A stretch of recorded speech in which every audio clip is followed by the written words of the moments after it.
By the end of 2019, I'd found myself working primarily with two cameras. The first one is my personal camera, the SONY A7 III. I'm shooting on that today. The second is a camera that was provided to me so I could shoot HD sporting events for Sportscast Australia, and that is the Canon XA30. Now, the one thing that bound those two very different units together was my use of external monitors. And today, I'm just going to talk through the two monitors that I've been using, a few of their differences, both good and bad, and ultimately, why you guys should consider getting one if you have not yet done so already. So, let's get this. This is how we do it. What is up, everybody? It's Shane here, and I want to welcome you to my channel, Waiting to Be Seen. Now guys, both of these monitors are worth discussing at length in a video on their own, so I'm obviously not going to be doing that today. I want to have a comparatively quick exploration of a couple of thoughts on the setups that I have, and hopefully I will get you considering whether or not one is right for you. So with that in mind, let me introduce you to our contestants in its very fetching red orange jumpsuit that allows for a very easy attachment of a sun hood. We have my budget monitor, the Lilliput A7S. This thing is pretty cool. I like it a lot. And the second unit that I have here is the Blackmagic Design 4K Video Assist. This monitor isn't a product that's new to the market, though it continues to kind of sneak up on the more established brands like Small HD and Atomos. Now, in my opinion, the number one reason to buy an external monitor is to help you to overcome camera limitations. And that was certainly the impetus for my purchases. In March 2019, I was on site with the Canon for my first game of live streaming with the National Premier League in Sydney. And from the position I had in the stadium, I ended up with the sun fully at my back. And I really struggled to see anything on the Canon's viewfinder, let alone maintaining some great vision of a small white football being booted all around the ground really quickly. That's why I made my mind up right there and then that I needed something that was bigger and brighter. Fast forward to August, I was shooting my first full-day corporate gig using my A7 III. Now, I'm comfortable with the unit's capacity and its limitations, and I remained confident it was going to kill it. On the day, however, the camera decided, hey, Shane, shooting 4K for an extended period, that's going to be a little bit too difficult for me, and so it just overheated and then it shut down. I mean, I was able to switch it off and switch it back on again and it was fine, but still, that's not what you want when you're with a client, am I right? Likewise, I made up my mind right then and there that I needed something that's going to help me to overcome that issue, as well as some of the other limitations I had been willing to roll with. For my work with the Canon, the Lilliput fit the bill just nicely. It's a 7-inch display, I'd say budget monitor, with a brightness of about 500 nits. It means it's not quite as bright in daylight as the more expensive options by Small HD and Atomos, which can be 1,000 plus, nor does it have the full raft of functions that those units offer either, but I actually didn't need it to.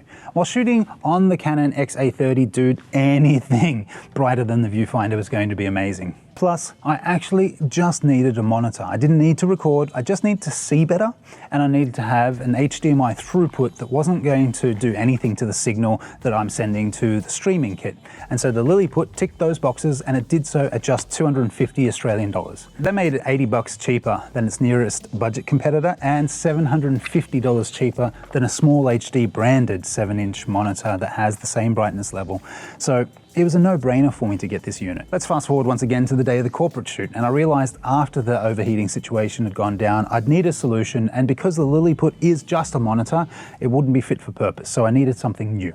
The A7 III is an excellent camera. I love the video quality for sure, and it was absolutely worth my purchase, but in addition to the overheating mid-shoot, there are some other small limitations to the unit. I'm sure you guys know these, like the tilt on the rear monitor. It only goes a certain distance.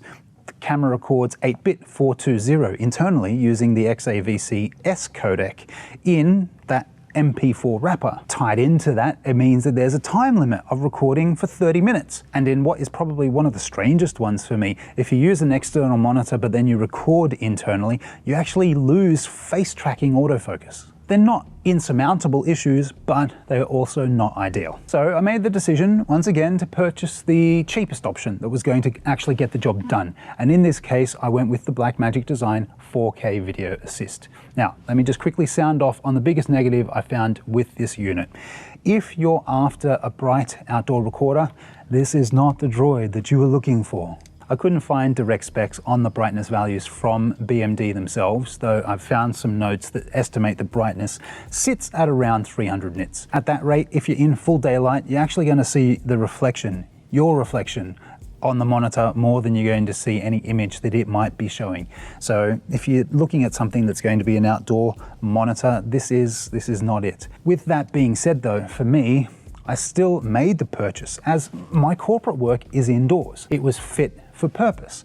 And man, budget-wise, it was $300 cheaper than its nearest rival, which is the Atomos Shogun. Production-wise, the unit inputs and outputs via both HDMI and SDI. And you know, for those who are interested in such things, it is a full-size BNC connector, not the Blackmagic mini BNC that you'd get on the smaller Video Assist. And it does also have these mini XLR inputs, which they just look so cute.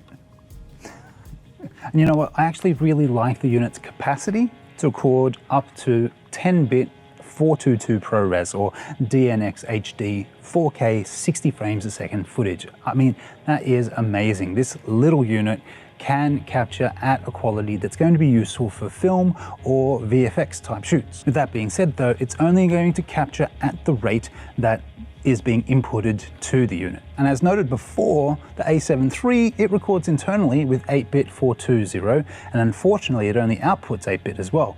But what it can do is output an 8-bit 422 signal. That alone offers a small improvement to the quality of the recording, but when you also pair it with the ProRes and the DNx HD mastering codecs in the Video Assist, then your footage is going to be significantly better placed. And actually, while I think of that, you do need to consider purchasing the right kind of SD cards for the unit. The reason for that is because it records in ProRes. So I purchased two Lexar 128GB Professional 1800X cards because they've got a write speed of up to 150 megabytes a second. I mean, most of the time when we look at the specs, they talk about the read speed, but you actually need to look at the write speed. So those cards, they write really quickly and they're excellent for recording in 4K. And at that speed, I have yet to drop any frames at all, even at ProRes HQ. And of course, I needed the bigger card sizes as I'm recording in a less compressed codec to the internal MP4 of the A7iii. Fun fact though, if you have two cards in the Video Assist, you can set it to continuous record, and as soon as one card is full, it automatically switches to the second card with zero loss. And it then allows you to actually remove the full card and put another card in. So you can just keep on going. It's fantastic. So no more 30-minute restrictions either. That was such a big deal for the corporate shoots. Hey guys, look, in both cases, the solution I'm using is not perfect.